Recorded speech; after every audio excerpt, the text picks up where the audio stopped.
अब ये चीज़ आपने बहुत ही मतलब एकदम आसान तरीके से बताया था, तो फिर वो बहुत हेल्पफुल था। और कहाँ-कहाँ सिली मिस्टेक हो सकता है। आपने एक बार बोला था कि मतलब 6 को ऐसे लिखो, नहीं तो 6 ज़ीरो की तरह लगेगा। मतलब अगर आपने कॉन्फिडेंस लूज़ कर दिया एग्ज़ाम के हॉल में, तो फिर वो मतलब बहुत बुरा चीज़ है।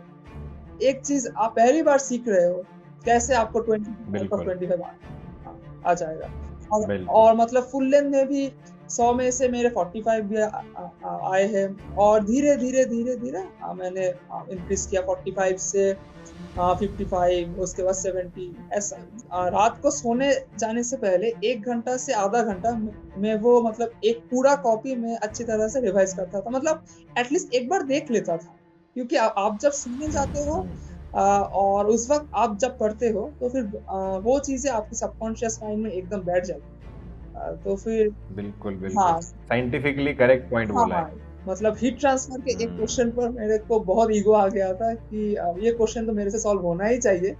और उस वक़्त मैंने उस क्वेश्चन पर 10 से 15 मिनट मेरा मतलब लगाया था। मतलब शायद 10 से 12 क्वेश्चन्स मैंने देखे भी नहीं थे।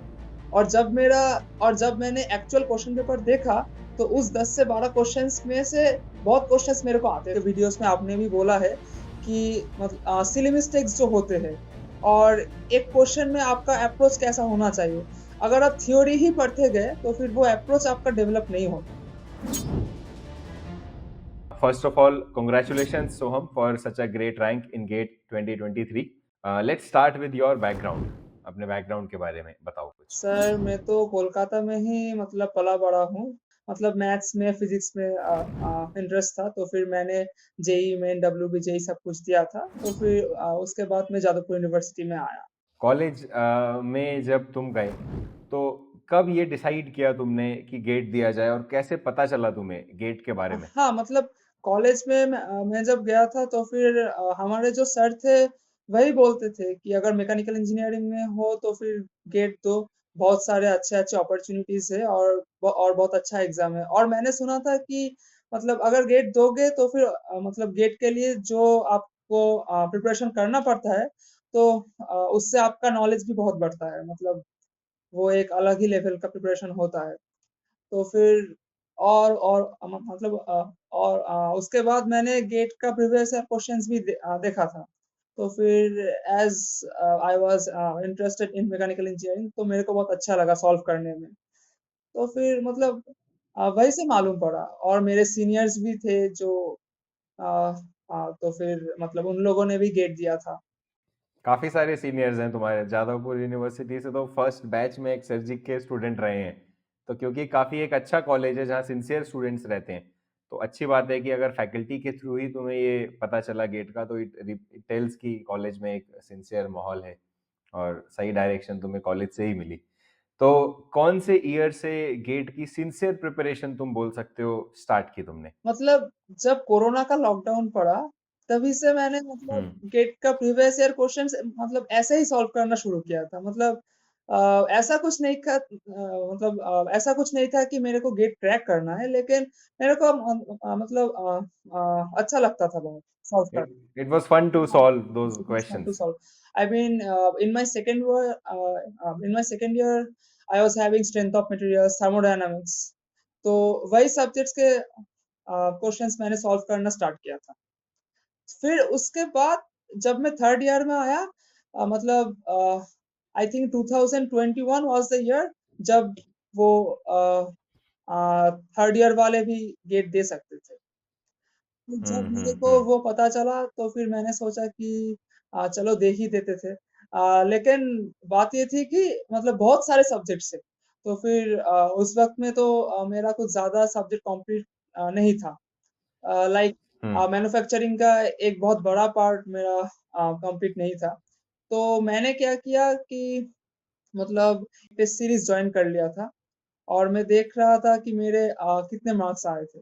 तो फिर मेरे बहुत अच्छे मार्क्स तो नहीं आते थे, मतलब 25 में से 9, 8 और मैक्स टू मैक्स 15-17 ऐसा कुछ। और वो भी मतलब मेरे को जो सब्जेक्ट्स आते थे लाइक थर्मोडायनामिक्स, फ्लूइड मैकेनिक्स ऐसा कुछ। तो टॉपिक वाइज़ टेस्ट में बोल रहे हो? हाँ, एकदम, एकदम। और फुल हाँ, टेस्ट हाँ। में तो हुँ, हुँ। फुल टेस्ट में मेरे को 100 में मेरा मैक्सिमम स्कोर था 40 उस वक्त, क्योंकि मेरे को मतलब हाफ के ज्यादा सब्जेक्ट्स आते ही नहीं थे, मतलब कुछ पता ही नहीं था उस वक्त। तो फिर हम्म। मतलब, और उस टाइम पे मैंने कुछ प्रेशर नहीं लिया था, मतलब जो होगा देखा जाएगा, क्योंकि मतलब थर्ड ईयर में अटेम्प्ट है, ऐसा कुछ माइंडसेट था मेरा। और पूरी प्रिपरेशन भी नहीं हुई, पूरा सिलेबस हाँ भी नहीं हुआ, तो इसीलिए एक लाइट अटेम्प्ट था वो। हाँ, एकदम एकदम, तो ऐसे ही मैंने स्टार्ट किया था।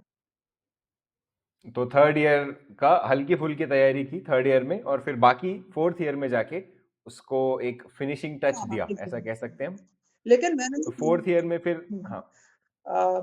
मतलब मैंने जो थर्ड ईयर में एग्जाम दिया था, मतलब वो एक्सपीरियंस मेरे को बहुत हेल्प किया फोर्थ ईयर के गेट के लिए। हम्म, बिल्कुल, ये एक बहुत इंपॉर्टेंट बात है। रादर मैं मुझे तो लगता है कि थर्ड ईयर में ही स्टूडेंट्स को कोशिश करनी चाहिए कि ज़्यादा से ज़्यादा कंप्लीट कर लॉस लिया तो जाए नहीं है, इसलिए अच्छा सिलेबस। है बहुत।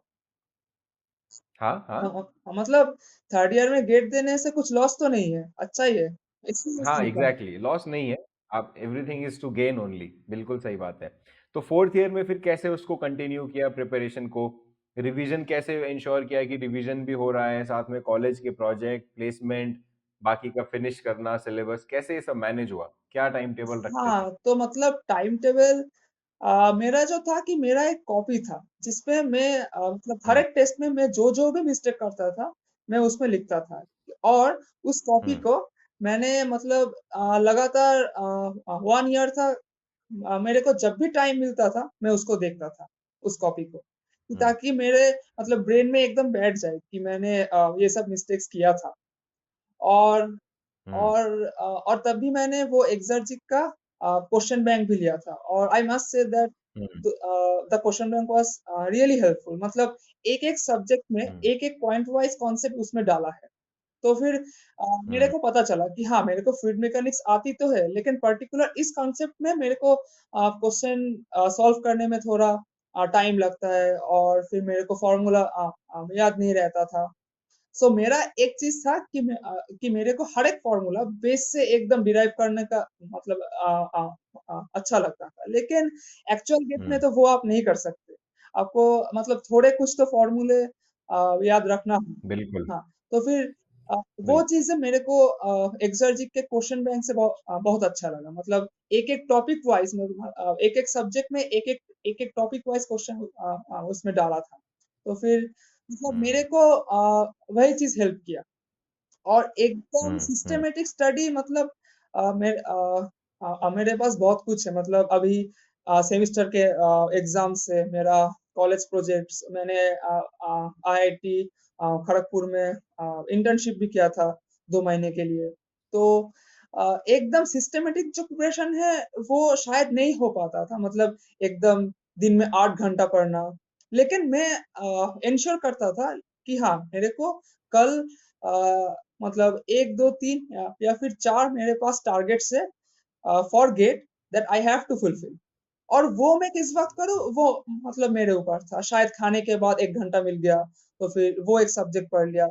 और थर्ड ईयर की अटेम्प्ट की वजह से मतलब मेरे पास मैक्सिमम सब्जेक्ट्स ही ऐसे थे कि जो मेरे को आते थे, बस कुछ ही टॉपिक थे जो मेरे पास छूटे हुए थे।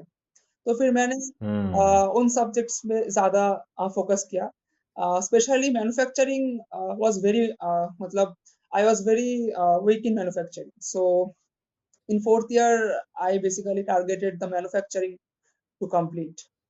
और मैंने टेस्ट सीरीज और क्वेश्चन बैंक को काफी अच्छे तरह से यूज किया। मतलब आप कह सकते हैं कि मैं ज्यादातर टेस्ट सीरीज से ही सीखता था कि मैं मतलब टेस्ट से कहाँ कहाँ गलती कर रहा हूँ, कि मतलब एटलीस्ट वो गलती में मतलब दूसरी बार मैं हाँ हो रहा हूँ। तो वही मेरा प्राइमरी फोकस रहता था। मतलब अगर मैं इसको स्टूडेंट्स को और एक कंसाइज वे में बोलूं, तो क्या ये बोल सकते हैं कि आप, ज़रूरी नहीं है फाइनल ईयर में एक डेली शेड्यूल काम करे आपके लिए, क्योंकि हो सकता है हर हफ्ते कुछ एक नई चीज़, या नेक्स्ट महीने कुछ नया प्रोजेक्ट या कोई नई चीज़ आ जाए। तो अगर आपने एक रूटीन बनाया और आप उसको नहीं फॉलो कर पाते हैं, तो डिसअपॉइंटमेंट होती है। फिर एक अच्छी फीलिंग नहीं होती है, वो मेहनत करने के बाद भी लगता है ऐसा कि अरे टाइम टेबल फॉलो नहीं हो रहा।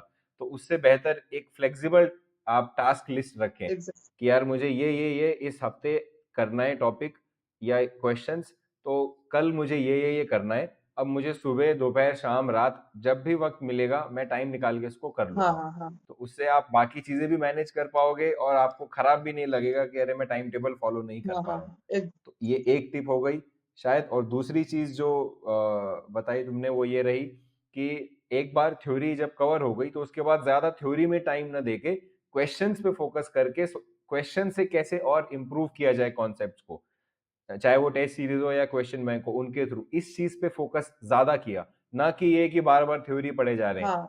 और जो चीज आपने भी मतलब आपके मतलब आपके वीडियोस में आपने भी बोला है कि मतलब सिली मिस्टेक्स जो होते हैं और एक क्वेश्चन में आपका अप्रोच कैसा होना चाहिए। अगर आप थ्योरी ही पढ़ते गए तो फिर वो अप्रोच आपका डेवलप नहीं होता। सो इसीलिए आई थिंक कि मतलब क्वेश्चन सॉल्विंग में भी एक सिग्निफिकेंट अमाउंट ऑफ टाइम हमको देना चाहिए। ये मैं समझ रहा हूँ। बिल्कुल बिल्कुल। अच्छा, इस पॉइंट ऑफ टाइम पे एक्सर्जिक प्रो का क्या इम्पोर्टेंस फील होता है तुम्हें, कि उसका कंटेंट कैसा था? हाँ, वो बहुत ही हेल्प किया मेरे को, क्योंकि मतलब मैंने जो आपको बोला कि how you can approach a problem, so that is the thing. मतलब गेट में ये हो सकता है कि आपको सब कुछ पता हो, सब थ्योरी पता हो, लेकिन at that moment, at that pressure, this may happen that you are not getting the concept enough. So that's why I think that should be मतलब एक मस्ट सीरीज। क्योंकि मतलब ऐसा मतलब ऐसा सीरीज मैंने आज तक कहीं भी नहीं देखा कि एकदम प्रॉब्लम सॉल्विंग के ऊपर ही एक मतलब फोकस किया हुआ एक सीरीज। और गेट के जैसे एग्जाम्स में, क्योंकि आपको बहुत ही कम समय में बहुत ज्यादा मतलब प्रॉब्लम सॉल्व करना होता है, तो इस हम्म। वजह से वो सीरीज काफी हेल्पफुल था। मतलब एक एक प्रॉब्लम में कहाँ कहाँ गलती हो सकता है। तो अब ये चीज आपने बहुत ही मतलब एकदम आसान तरीके से बताया था, तो फिर वो बहुत हेल्पफुल था। और कहाँ कहाँ सिली मिस्टेक हो सकता है, आपने एक बार बोला था कि मतलब हम्म। सिक्स को ऐसे लिखो, नहीं तो सिक्स जीरो की तरह लगेगा, मतलब जीरो हाँ, लगेगा, छोटी सी चीज है वो। हाँ, हाँ। तो ये छोटी सी चीज ही मतलब ये मैंने फील किया है कि जब ये सिली मिस्टेक्स होते हैं तो फिर बहुत बुरा लगता है। सो फिर बहुत बुरा हाँ, लगता है। ये सब मेरे हुए हैं क्योंकि, तो इसीलिए ये सब चीजें हैं जो मैं चाहता हूँ मेरे स्टूडेंट्स ना करें, ऐसे सिली मिस्टेक्स। तो उन सबको मैं कोशिश करता हूँ कि कोर्सेज के अंदर जितना प्रैक्टिकली दिखा सकूं क्वेश्चन में उनको बताऊं। मेरा एक कॉपी होता था, मेरा जो भी मिस्टेक होता था मैं उसमें लिखता था। और हर एक दिन हम्म। स्पेशली मतलब आ, वही रात को सोने जाने से पहले 1 घंटा से आधा घंटा मैं वो मतलब एक पूरा कॉपी में अच्छी तरह से रिवाइज करता था। मतलब एटलीस्ट एक बार देख लेता था, क्योंकि आप जब सोने जाते हो हम्म। और उस वक्त आप जब पढ़ते हो तो फिर वो चीजें आपकी सबकॉन्शियस माइंड में एकदम बैठ जाती है। तो फिर बिल्कुल बिल्कुल। हाँ, साइंटिफिकली करेक्ट पॉइंट हाँ, बोला हाँ, है। ये एकदम एक साइंटिफिक मतलब फैक्ट है। तो फिर और बिल्कुल। मतलब एकदम बचपन से ही आई कांट मतलब I can't remember most of the things, so that is why I don't hmm. Try to mug up those. एंड मेरा अप्रोच वही रहता था कि मतलब हर एक दिन आप एक ही चीज को देखते जाओ, देखते जाओ, देखते जाओ, और वो चीज आपके ब्रेन पर एकदम हम्म। बैठ जाएगा। सो सो मतलब हम्म। टेस्ट सीरीज को मैंने इसी तरह यूज किया मेनली, कि मेरे जो मिस्टेक्स हो रहे हैं, जो कॉन्सेप्ट्स मेरे को नहीं आते, ताकि मतलब वो मेरे को मालूम पड़े कि कौन कौन से कॉन्सेप्ट मेरे को नहीं आते थे। और जो मार्क्स है मतलब हाँ थोड़ा बुरा लगेगा, लेकिन मतलब अगर आप एकदम ही बैठ गए कि हाँ बुरा आ रहा है तो फिर मतलब ट्राई ही नहीं करना है फिर, तब तो नहीं। मतलब सभी के बुरा ही आता है, क्योंकि एक चीज आप पहली बार सीख रहे हो, कैसे आपको 20 आउट ऑफ बिल्कुल 25 आ जाएगा। बिल्कुल। और मतलब फुल लेंथ में भी 100 में से मेरे 45 भी आए हैं। और धीरे धीरे धीरे धीरे मैंने इंक्रीज किया 45 से 55, उसके बाद 70 ऐसा। क्योंकि तुमने फोकस हमेशा लर्निंग पे रखा, इसीलिए तुम्हारे मार्क्स ग्रेजुअली इंक्रीज करते गए। हाँ, बहुत से स्टूडेंट्स हैं हु आर सिंसियर, बट जैसे ही उनके मार्क्स कम आते हैं वो घबरा जाते हैं और बहुत ज्यादा देखो डिमोटिवेशन एक फेज रहता है, थोड़े कुछ मिनट फील होता है, कभी कभी कुछ घंटे फील होता है, बट आपको उससे जल्दी से बाहर आना है और बाउंस बैक करना है हाँ और फिर देखना है कि कहाँ इंप्रूव किया जाए। अगर आप उस फेज में एक एक हफ्ते तक रहोगे कि अरे मेरे मार्क्स नहीं आए, पिछले टेस्ट में 40 मार्क्स आए, अब एक हफ्ते 10 दिन आपने उसी एक डिमोटिवेटेड फेज में वेस्ट कर दिए, तब आप इंप्रूव नहीं कर पाओगे। हाँ तुरंत बाउंस बैक करना है, क्या सीखा और उसको नेक्स्ट में इंप्लीमेंट किया, तभी ग्रेजुअल इंक्रीज तुम्हारा 45 से एंड में 70 के भी आगे एकदम मार्क्स गए हैं। तो ये एक बहुत इंपॉर्टेंट चीज है कि आपको लर्निंग कंटिन्यूअसली रखनी है, कंटिन्यूअस इंप्रूव करते रहना है, तभी ऐसा होगा। अगर आप सोचोगे कि अब बस मैं टेस्ट दूंगा और खुद ही मार्क्स बढ़ते रहेंगे, खुद नहीं बढ़ेंगे, आपको खुद से एफर्ट डालना पड़ेगा, अपने एरर फाइंड करने पड़ेंगे, उनको इंप्रूव करना पड़ेगा, तब वो आपको धीरे धीरे ग्रेजुअल इंक्रीमेंट उसमें देखने मिलेगा। एकदम। तो एग्जाम के 3 आवर्स का जो माइंडसेट रहा, वो फाइनल गेट 2023 में कैसा रहा? हाँ, तो इस बारे में मैं गेट 2022 का एक एक्सपीरियंस शेयर करना चाहूंगा कि बिल्कुल। मतलब उस अटेम्प्ट में मेरा जो सबसे बड़ा गलती था वो था एक क्वेश्चन को लेकर मेरा ईगो। मतलब हीट ट्रांसफर के एक क्वेश्चन हम्म। पर मेरे को बहुत ईगो आ गया था कि ये क्वेश्चन तो मेरे से सॉल्व होना ही चाहिए। और उस वक्त मैंने उस क्वेश्चन पर 10 से 15 मिनट मेरा मतलब लगाया था। तो इसीलिए मतलब ब्लंडर। अ, अम, अ, मतलब शायद 10 से 12 क्वेश्चंस मैंने देखे भी नहीं थे। और जब मैंने एक्चुअल क्वेश्चन पेपर देखा, तो उस 10 से 12 क्वेश्चंस में से बहुत क्वेश्चंस मेरे को आते थे। तो अगर मैं वो वाले कर लेता, तो फिर शायद मेरे मार्क्स और भी अच्छे होते। तो इस लर्निंग को मैंने 2023 में इम्प्लीमेंट किया। और इन 3 आवर्स में मतलब ये बात आपने भी आपके वीडियो में बोला है कि मतलब हर एक का स्ट्रेटेजी सेम नहीं होता। अलग होता है। कोई हो सकता है कि एकदम पहले से जाके एकदम जाके मतलब एक ही बार में एक ही बार में। करे हाँ। सारे। और कोई हो सकता है कि मतलब 1 नंबर का क्वेश्चंस को पहले करे और 2 मार्क्स वाले को बाद में करे, ऐसा भी हो सकता है।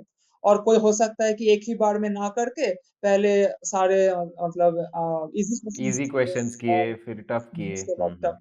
तो मेरा जो रहता था कि मैं एकदम एक ही बार में कर लेता था। वो मतलब मेरे से ठीक अच्छा है। लगता था, मेरे को अच्छा लगता था। तो ये पर्सन टू पर्सन वेरी करता है। और एक बात जो मैं कहना चाहूंगा कि मतलब एक क्वेश्चन को मतलब ज्यादा देखना नहीं मतलब फर्स्ट आवर में अगर कोई क्वेश्चन नहीं हो रहा तो फिर मतलब उसको स्किप कर दो। पहले हम्म। मतलब उसके बाद वाले में जाओ। अगर मतलब अगर वो भी नहीं हो रहा है तो फिर उसको भी स्किप कर दो। एक बात होता है कि अगर क्वेश्चन तुम्हारे लिए टफ है तो फिर मतलब बहुत सारे बच्चों के लिए भी टफ ही होगा। सो मतलब ज्यादा मन में नहीं लेना है कि मतलब मेरे से 2 क्वेश्चंस नहीं हुए, 3 क्वेश्चंस नहीं हुए, 4 क्वेश्चंस नहीं हुए। अरे मतलब मतलब आपसे 4 क्वेश्चंस नहीं हुए लेकिन बाद के 50 के क्वेश्चन हो गए, तो फिर वो तो अच्छा होगा। तो फिर हम्म। मतलब अगर आपने कॉन्फिडेंस लूज कर दिया एग्जाम के हॉल में तो फिर वो मतलब बहुत बुरा चीज है। सो मतलब सही टेक अप बात है। That confidence up. I think that is the main point. Eight that moment अगर और वो कॉन्फिडेंस लूज कर दिया तो फिर नहीं होगा। और वो कॉन्फिडेंस आएगा हार्ड वर्क से हाँ ही। एकदम। क्योंकि अगर आप ये सोचो कि मैं नहीं कर पा रहा तो बहुत से लोग नहीं कर पाएंगे, ये उसी के माइंड में आ सकता है जिसने मेहनत की हाँ है। हाँ क्योंकि उसे पता है कि यार मैंने अपना दिन रात लगाया है, हार्ड वर्क किया है, मुझसे नहीं हो रहा तो पक्का बाकी के 95% लोगों को दिक्कत आ रही हाँ होगी। हाँ हाँ लेकिन अगर आपने हार्ड वर्क नहीं किया है, तब तो हर एक क्वेश्चन आप जो छोड़ोगे आपको लगेगा अरे सब कर लेंगे इस क्वेश्चन को, तो मुझे तो कुछ आता ही नहीं है। हाँ, तो मैं तो इस चीज का फर्म बिलीवर हूँ कि कॉन्फिडेंस केवल और केवल हार्ड वर्क से आता है। एकदम अगर आपको हार्ड वर्क के बिना कॉन्फिडेंस है तो फिर वो ओवर कॉन्फिडेंस है। एकदम सर। तो इसीलिए हार्ड वर्क करना जरूरी है, उससे ही ये कॉन्फिडेंस, तुमने हार्ड वर्क किया इसलिए तुम्हें वो कॉन्फिडेंस आया कि यार मेरे से नहीं हो रहा मतलब बहुत से लोगों से नहीं हो रहा है, let us move on to the एकदम नेक्स्ट एकदम। क्वेश्चन।